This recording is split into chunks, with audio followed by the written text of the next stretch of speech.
Рада приветствовать всех любителей вязания. В этом видео хочу показать вам вот такой замечательный вертикальный нежный кружевной узор. С ним будет великолепно смотреться множество летних вещей, например, как вот эта кофточка, по которой я вязала данный образец. Восхитительно будет выглядеть вечернее платье, коктейльное, изумительная шаль получится.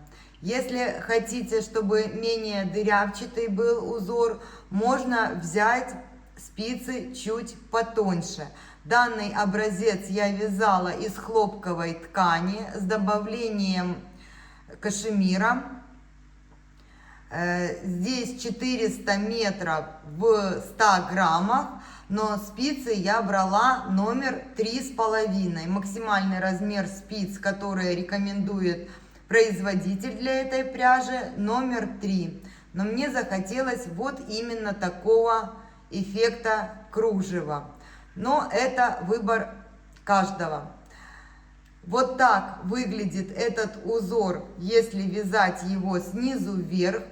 Здесь формируется вот такая волна, можно вязать без манжета его. Также можно использовать его в виде какой-то отделки, к примеру, рукава или низ изделия. Если же вязать от горловины, рисунок будет выглядеть вот таким образом. Вот так это будет все выглядеть. Изнаночная сторона гладкая, ровная и очень приятная к телу. Раппорт этого узора составляет 10 петель в ширину и 6 рядов в высоту. Формируется только по лицевой стороне.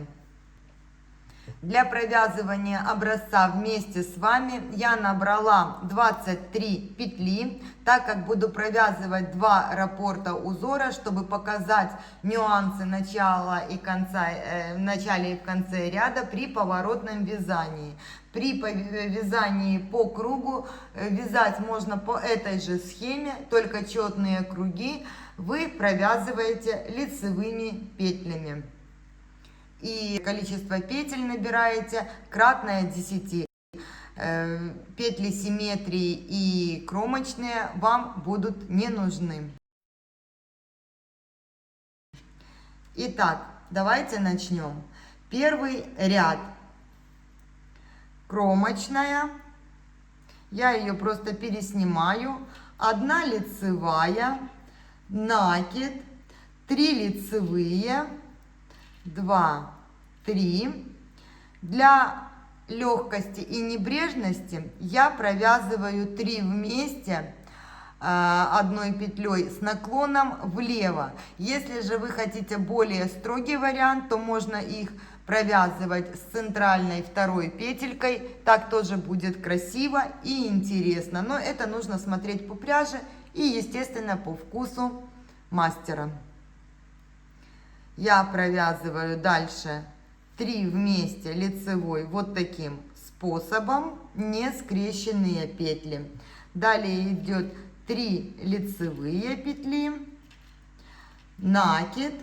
И это я провязала 1 раппорт узора. Продолжаю. 1 лицевая, накид, 3 лицевые, 2, 3. 3 вместе лицевой с наклоном влево, 3 лицевые, 2, 3, накид и петля симметрии. Кромочной петлей я завершаю вязание ряда. Все четные ряды при поворотном вязании провязываются изнаночными. Накиды также провязываются изнаночными. Это я сейчас покажу. Второй ряд, как я провязываю. Дальше четные ряды я буду пропускать. Итак, кромочная, 1 изнаночная, накид провязываю изнаночной. Далее у меня идет 7 изнаночных петель, в том числе убавление 3 вместе, также провязываю изнаночной петлей. Дошла до накида, его также изнаночной провязываю, как и все петельки в четных рядах. По кругу, как я уже говорила, вы провязываете четные круги лицевыми петлями, накиды, соответственно, также лицевыми. Вот таким образом я провязала ряд. Кромочная у меня изнаночная скрещенная в четных рядах. Третий ряд. Кромочная, 2 лицевые, накид, 2 лицевые, 3 вместе лицевой с наклоном влево, 2 лицевые, накид и лицевая петля. Я провязала 2 раппорта узора. Ряд заканчиваю петлей симметрии и кромочной. Пятый ряд. Как видите по схеме, ряд начинается с провязывания 3 петель вместе. Но в начале и в конце ряда, так как нету соответствующего накида, мы провязываем 2 петли вместе в начале и в конце. По середине раппорта, как и по схеме, провязываются 3. Давайте провяжем его. Кромочная, 2 вместе вместо 3.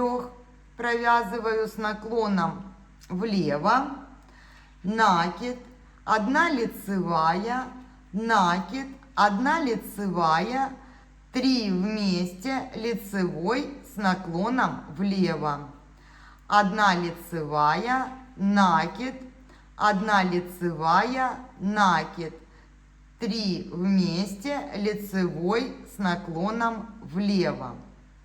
Далее идет накид, лицевая, накид, лицевая, 3 вместе лицевой с наклоном влево, 1 лицевая, накид, лицевая, накид и 2 вместе в конце ряда вместо 3, которые по схеме.